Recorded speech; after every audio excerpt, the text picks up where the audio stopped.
여러 증상들을 저희가 약물 치료를 함으로써 일상생활이 편해진 지금 경우와 사례를 보고 있는데요. 한약의 원리를 알고 또 치료 사례를 듣다 보니까 위장의 담독소와 전신 증상이 좀 생각보다 빠른 시기 안에 개선이 되는 것 같아요. 실제로 그런가요, 원장님? 환자분이 증상이 얼마나 심하느냐, 그 치료에 얼마나 빠르게 잘 반응할 수 있느냐에 따라서 치료 기간은 조금씩 달라질 수 있는데 짧은 시간 안에도 굉장히 빨리 좋아지는 케이스가 굉장히 많습니다. 짧은 시간 내내 좋아지는 케이스도 있다고 하지만 입원을 해야 될 정도로 정말 심각하게 중증인 환자분들도 계시거든요. 이런 분들은 어떤 치료를 받아야 될까요? 굳어진 적취가 심하지 않은 상태로는 외래로 치료를 하셔도 충분히 잘 치료가 될 수 있지만 돌처럼 딱딱해진 적취 상태를 갖고 있으신 분들은 꼭 입원 치료를 하시는 게 훨씬 효과적으로 치료가 될 수 있습니다. 입원해서 어떤 치료를 받으실지 영상을 보면서 설명을 해드리겠습니다. 네, 첫 번째 보시는 영상은 소적 치료라고 해서 곧 심부로 들어가는 초음파 치료라고 보시면 됩니다. 음파를 이용해서 심부 조직에 미세한 진동을 주고 열 자극을 줘서 굳어진 조직을 부드럽게 풀어내는 치료라고 보시면 됩니다. 굳어진 조직을 풀어내는 데는 담독소 제거가 필수적입니다.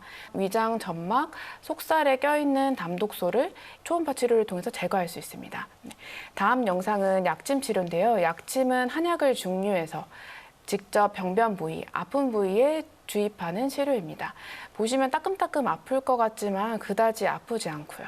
환자분 표정 굉장히 편안하시죠? 네, 그러네요. 네, 다음 치료는 약뜸 치료인데요. 소화기에 도움이 된다고 알려진 수십 가지 약재를 쪄서 뜸 요법으로 시행을 하는 것입니다. 따뜻해 보여요. 네, 이 방법은 뜸의 온열 작용뿐만 아니라 그 소화기에 좋은 약재의 증기 효과까지 동시에 볼 수 있는 치료 방법입니다. 네.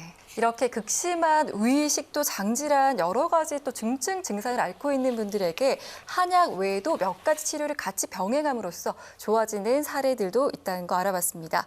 자, 원장님 그러면요. 종합적인 치료법으로 이렇게 개선된 사례도 있겠죠. 좀 중증인 환자들의 경우일 것 같아요. 네, 이 환자분은 제가 굉장히 뇌리에 깊게 남은 환자분이신데요.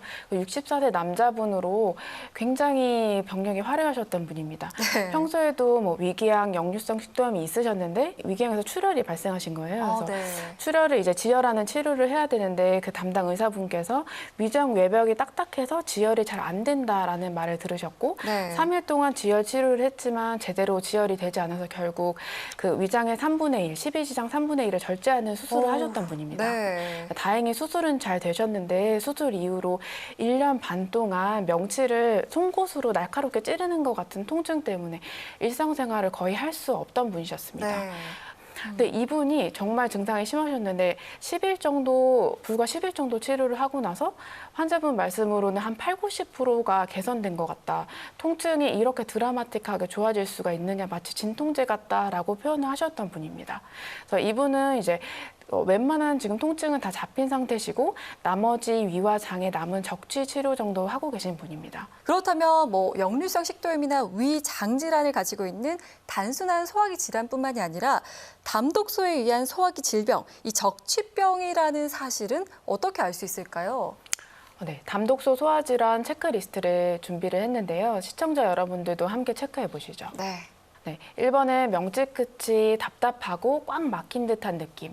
명치가 막히게 되면 아래로 내려올 수 없겠죠. 이런 환자분들은 자꾸 역류가 일어나게 됩니다. 네, 2번은 뭐 그다지 드신 것도 없는데 자꾸 체하는 증상 발생할 수 있고요. 3번은 속이 메스껍고 이런 분들 특징이 멀미를 자주 하는 특징이 있습니다. 4번은 배에 가스가 잘 차고 항상 속이 더부룩하다.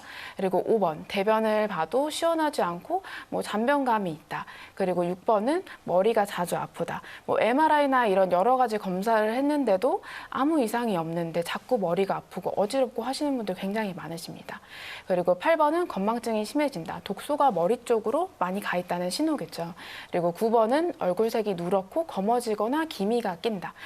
피부색이 안 좋아진다는 것은 담독소가 몸에 많이 쌓였다는 지표라고 볼 수 있습니다.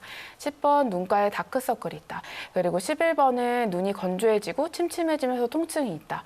이 담독소가 눈물막에 끼게 되면 안구 건조나 통증이 발생하게 됩니다. 12번 구취가 심해진다. 위 안에 소화가 덜 된 찌꺼기가 남아있다면 그것이 입으로 올라오면 굉장히 냄새가 지독하겠죠. 13번 자주 피곤하다. 몸이 독소로 가득 차 있으니까 무슨 곰 한 마리 얹어 있는 것처럼 자꾸 피곤할 수밖에 없습니다. 네. 그리고 14번 근육의 담이 뭉치게 되면 앞에서 보셨던 환자분처럼 뒷목이나 어깨가 자주 뭉치게 되고요. 이런 독소가 통증을 일으키기도 합니다. 주로 돌아다니면서 여기저기 아프다라고 표현하시는데요. 옆구리, 등 여기저기 담이 잘 결리게 됩니다. 16번은 여성 같은 경우는 하초 쪽으로 담독소가 가게 되면 누런 냉이나 하얀 냉, 그리고 질염 같은 염증이 자주 생기게 됩니다. 네, 저도 그냥 혼자서 좀 체크를 해봤거든요. 근데 저는 좀 이게 놀랍네요. 건망증이 심해지는 것도 연관이 있는지 몰랐고. 굉장히 연관이 많고 사실 저희가 위장 치료를 했을 뿐인데 머리가 맑아진다라고 얘기하시는 분들이 굉장히 많습니다. 네. 그리고 저는 다크서클도 연관이 있는 것도 놀랐고요. 총 제가 7개가 나왔어요.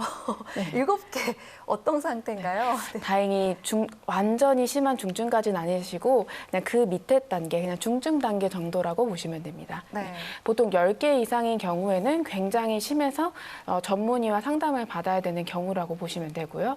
5개에서 9개는 중증, 4개 이하는 경증으로 보시면 됩니다. 그러면 위장의 담 독소 치료를 통해서 이 온몸의 면역을 높이거나 또 소화기 질환과는 별개로 보이는 호흡기 질환도 치료를 같이 할 수 있을까요? 네. 앞에서 언급했다시피 담독소는 혈관이나 림프를 타고 몸 여기저기에서 각종 문제를 일으킬 수 있습니다. 담독소가 폐로 가게 되면 당연히 폐질환을 일으킬 수 있겠죠. 기침, 천식과 같은 여러 가지 증상을 일으킬 수 있습니다. 이것은 동의보감에도 이미 언급된 바가 있는데요. 담탁 범폐라고 해서 담독소, 미세 염증이 폐에 가게 되면 각종 폐질환을 일으킨다라고 설명한 바 있습니다. 실제로는 소화기 질환인 줄 알았는데 호흡기 질환 증상이 나오거나 이런 경우에 같이 치료를 병행했던 적이 있을까요? 네. 다음 보시는 71세 여자 환자분을 예로 설명해 드릴 건데요. 이 환자분은 말 그대로 정말 종합병원 상태에서 내원하셨습니다. 네. 40년 동안 소화 안 되고 명치 답답한 건 물론이고 폐섬유화증도 갖고 계셨는데요. 이 폐섬유화증이라는 것은 원인을 알 수 없는 각종 염증 때문에 폐세포가 파괴돼서 자꾸 딱딱하게 굳어지는 병을 말합니다. 네. 이것은 원인을 알 수 없기 때문에 치료도 잘 되지 않는데요.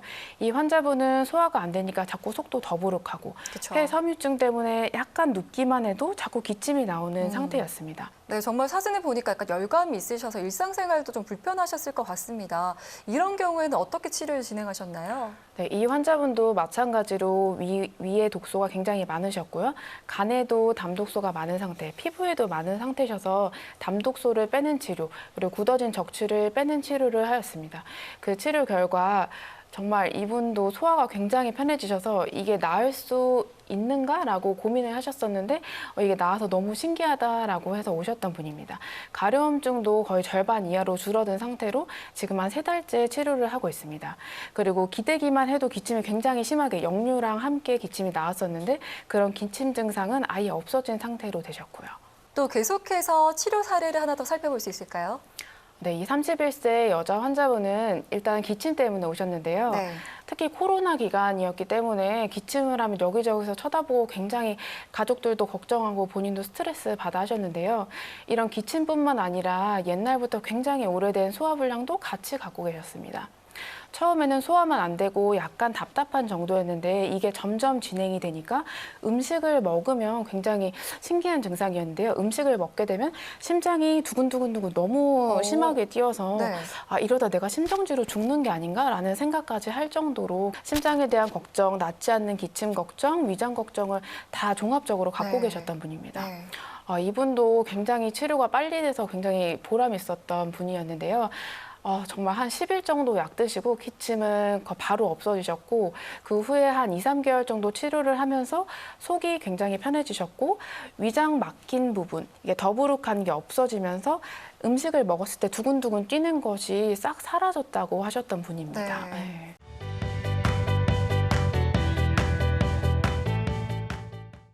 원장님 그러면요. 이렇게 치료 방법들이 여러 가지가 있고 또 병행을 했을 때 좋아질 수도 있겠지만 환자분들이 미리 알고 있어야 될 주의사항이나 좀 부작용 같은 것들도 염두에 둬야 될 게 있겠죠.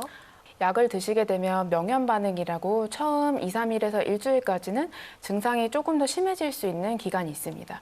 그 기간 동안은 독소가 빠져나가는 기간이기 때문에 위장이 안 좋으신 분들은 소화가 좀 더 더부룩하고 피부 문제가 있으셨던 분들은 좀 더 가려울 수 있지만 일주일을 넘지 않으시니까 너무 놀라거나 걱정하지 않으셔도 됩니다. 그럼 계속해서 담독소에 의한 적치 소화기 질환과 또 복합적인 증상이 개선된 좀 좋은 사례들을 저희가 살펴볼 수 있을까요?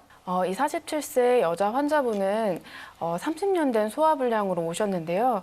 이분도 마찬가지로 증상이 굉장히 많으셨습니다. 광주에서 오신 분이신데 30년 동안 역류성 식도염과 위염이 계속해서 반복해서 발생을 하고 소화불량뿐만 아니라 명치가 답답하니까 가슴도 답답해지고 그리고 가슴이 답답해지다가 더 진행되니까 목에 이물감까지 생기셨던 분입니다. 이분은 위와 장에 굉장히 심하게 적취가 쌓여 있는 상태였기 때문에 불가피하게 입원 치료를 해서 집중 치료를 하셨던 분이고요. 이렇게 집중 치료를 하고 난 후에는 이렇게 돌처럼 딱딱했던 위장이 부드럽게 풀리면서 이제 밥을 먹을 수 있게 됐다. 이게 죽이 아니라 미음이 아니라 형태가 있는 음식을 먹을 수 있게 됐다라고 해서 굉장히 좋아하셨던 분이십니다. 네. 미음만 드셨으면 얼마나 힘드셨을까요? 음식의 그 맛있는 맛이나 즐거움이 덜 하셨을 것 같아요. 또 계속해서 좋은 사례로 저희가 좀 살펴볼 수 있는 사례들이 있을까요? 네, 다음 환자분은 그 56세 남자 환자분인데요. 이분도 굉장히 여러 가지 치료를 하고 여러 병원을 다니셨는데도 불구하고 약을 먹어도 전혀 가려움증이 개선되지 않아서 굉장히 우울감에 빠지셨던 분입니다. 이 병은 낫지 않는 병인가? 나는 이렇게 살다가 죽어야 되는가? 하고 굉장히 걱정을 많이 하셨던 분인데 친구분 소개로 치료를 시작하게 되셨던 분입니다. 특히 피부 환자분들은 간에 독소가 많아서 간 기능이 떨어져 있는 분들이 굉장히 많으시거든요. 그래서 이분은 특별히 위장 치료와 간 치료를 함께 병행해서 치료를 시행을 했고요. 치료를 하고 처음에는 명현 반응 때문에 살짝 가려움증이 좀 더 심해졌지만 그 이후부터는 쭉쭉 증상이 좋아져서 지금 한 2달 반 정도 됐는데 한 3% 정도 가려움증이 남아서 비슷한 환자분을 소개해 주셨던 환자분입니다. 네. 지금까지 만성 위식도 장질환의 치료법이라는 주제로 말씀 나눠봤습니다. 오늘 좋은 말씀 주신 한의학 전문의 노현민 원장님 말씀 잘 들었습니다. 고맙습니다. 네, 감사합니다.